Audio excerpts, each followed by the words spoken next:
उड़ाऊ पुत्र। एक कालातीत कहानी। आज के समय के एक युवक की कल्पना कीजिए। वह एक स्थिर घर में रहता है। उसके पास अपनी जरूरत की हर चीज है, लेकिन दुनिया को एक्सप्लोर करने की उसकी इच्छा बहुत प्रबल है। वह दूर तक देखता है और सोचता है, क्या मैं कुछ खो रहा हूं? उसका मानना है कि कहीं और कुछ बेहतर है, कुछ ऐसा जो उसके पिता उसे नहीं दे सकते। इसलिए वह अपनी विरासत में हिस्सा मांगने और आनंद और स्वतंत्रता की तलाश में जाने का फैसला करता है। यह कहानी लगभग 2000 साल पहले लिखी गई। दूर की लग सकती है, लेकिन मेरा विश्वास कीजिए, यह आज की किसी भी खबर की तरह ही प्रासंगिक है। आप सोच भी सकते हैं, बाइबिल का आज की दुनिया से क्या लेना देना है? इसका उत्तर सरल है, सब कुछ। लूका 15:11-32 में हमें उड़ाऊ पुत्र के वृत्तांत मिलते हैं। एक ऐसी कहानी जो आज के किसी भी युवा की हो सकती है, जो खोखले वादों से भरे जीवन के लिए घर की स्थिरता का त्याग करता है। युवक दुनिया के सुखों का अनुभव करने के लिए निकल पड़ता है। वह सोचता है कि उसके हाथ में सब कुछ है, पैसा, आजादी, दोस्त, पार्टियां। सब कुछ सही लगता है। वह पार्टियों, ड्रग्स, वेश्यावृत्ति में शामिल हो जाता है। वह आज हमारे कई प्रसिद्ध आदर्शों की तरह जीता है, जो प्रसिद्धि और भाग्य प्राप्त करते हैं, केवल बाद में बर्बाद हो जाते हैं, अपना सब कुछ खो देते हैं। सोचिए कि कितने कलाकार, उद्यमी या प्रभावशाली लोग इससे गुजर चुके हैं। भोग विलास का मार्ग मोहक है, लेकिन क्रूर भी है। हमारी कहानी के युवक के लिए अंत जल्दी आता है। पैसा खत्म हो जाता है, दोस्त गायब हो जाते हैं और वह खुद को पूरी तरह से अकेला पाता है। हताशा के क्षण में वह अकल्पनीय काम करता है। वह सुअरों को खिलाने का काम करने जाता है, यहां तक कि उनका खाना खाने की भी इच्छा रखता है, क्योंकि उसके पास और कुछ नहीं बचा है। उस पीड़ा की कल्पना कीजिए। जिसके पास सब कुछ था, वह अब सबसे निचले स्तर पर है। अगर आपने कभी ऐसा महसूस किया है, खोया हुआ, निराश, तो आप जानते हैं कि हम किस बारे में बात कर रहे हैं।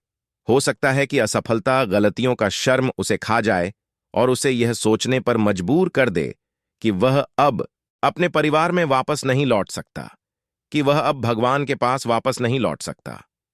लेकिन ठीक इसी समय उसे अपने पिता की याद आती है। दर्द, अकेलापन, खालीपन, यह सब उसे सोचने पर मजबूर करता है। आज कितने बेटे और बेटियां इस स्थिति में हैं, व्यसनों, विनाशकारी रिश्तों या किसी ऐसी चीज की निरंतर खोज में फंसे हुए हैं जो कभी भी खालीपन को नहीं भरती। युवक वापस लौटने का फैसला करता है। वह बेटे के रूप में स्वागत किए जाने की उम्मीद नहीं करता है।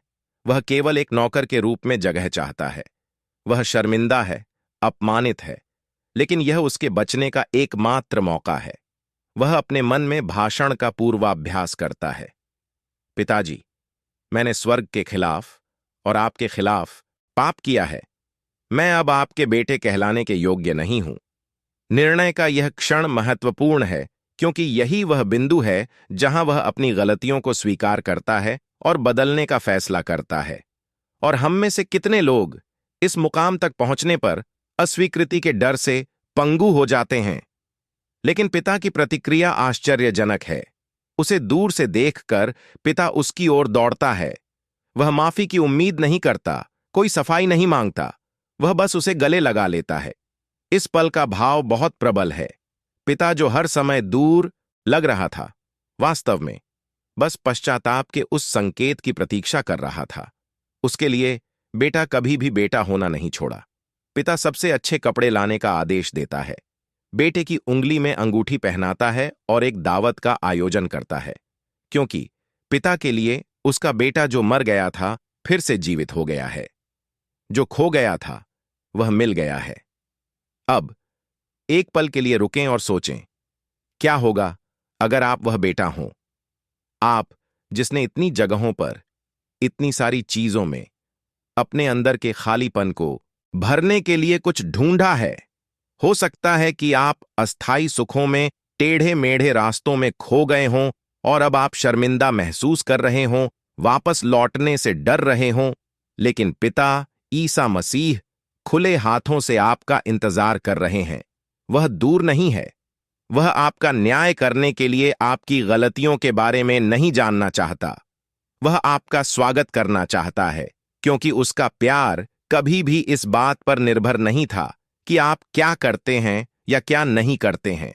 अगर आप इस तरह हैं, इस खोए हुए बेटे की तरह महसूस कर रहे हैं, खालीपन महसूस कर रहे हैं, यह सोचकर कि आपके पास सब कुछ था और अब आपके पास कुछ भी नहीं है, पिता के घर वापस लौटने में शर्म आ रही है, तो याद रखें, ईसा मसीह आज आपकी जरूरत की हर चीज है। वह खुले हाथों से आपका इंतजार कर रहा है। घर वापस आ जाओ मेरे भाई, पिता आपका इंतजार कर रहा है।